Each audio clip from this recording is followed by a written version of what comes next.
Temba, the matriarch of this herd, is responsible for guiding her family to traditional food and water sources along the banks of the rivers that run through Mashatu. She has learned these secret locations and the ways of the bush from her own mother.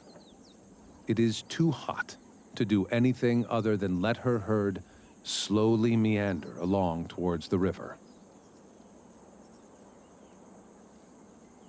Browsing randomly here and there as she coaxes them onward. Elephant herds are made up of mostly female family members of varying ages. Each member is valuable to the survival of the herd. In this group, the smallest babies stay as close to their mothers as possible, while Temba's sisters, cousins, daughters, and nieces help to shepherd and protect the older offspring.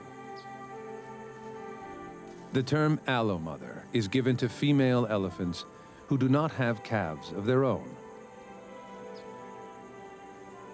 They are tasked with babysitting the youngest calves in the herd, giving the mothers time to feed so that they can provide their calves with nutritious milk.